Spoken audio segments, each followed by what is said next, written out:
Here's the reality with food, right? For the bulk of our evolution, we have used food to fill a hole in our stomachs. But today, we use food to fill a hole in our hearts. If I look back over the past 20 years and really try and examine how the way I treat patients has changed, I think the key thing for me is really trying to get to the root cause. It's trying to get to the why. Okay, so if we talk about, let's say, weight, right? So many people around this country, around the world, are actively trying to lose weight at this very moment in time. A lot of them are beating themselves up, right? A lot of them are feeling bad about themselves because they seem unable to do it. But let's just think about this for a second, right? What is going on? If you are watching this and you're actually trying to lose weight, does me telling you that eating too many crisps or digestive biscuits or ice cream in front of the sofa in the evening is unlikely to be helping your cause? Is that really new information for most people? No. You know, it's like trying to tell a smoker that smoking's not good for their health. I think every smoker who's trying to give up already knows that. So it's not knowledge that's the problem. You know, it's why, it's understanding. And here's the reality with food, right? For the bulk of our evolution, we have used food to fill a hole in our stomachs. But today, we use food to fill a hole in our hearts. And we really need to understand that. When we're lonely, we eat food. When we're stressed, we eat food. When we're bored, we eat food. When we've had a row with our partner, we eat food. When we've had a crap day at work, we eat food, right?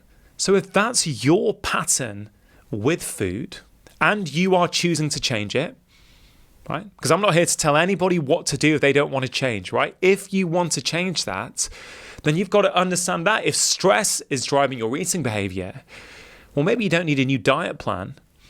Maybe you need to understand how to reduce the stress. And so it is, I think for me in a nutshell, that is one of the biggest problems we're facing today when it comes to health, when it comes to excess weight. And I don't think enough people are talking about it. The government is certainly not talking about it, you know, and they should be. They should be. I'm not against the whole idea of personal responsibility. I get that. But it ain't just personal responsibility, you know.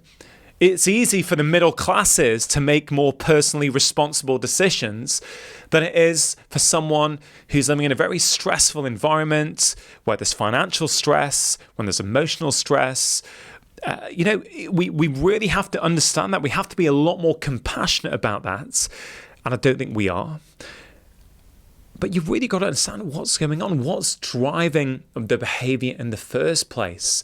You know, you don't go into, you know, if your car breaks down, right? You don't go to the mechanic and, you know, tell the you don't, you know, if the car's not working, you don't go to the mechanic and the mechanic says you've got a moral problem or you didn't have enough willpower. No, they understand actually there's something going on with the car. Something's broken. I need to fix it.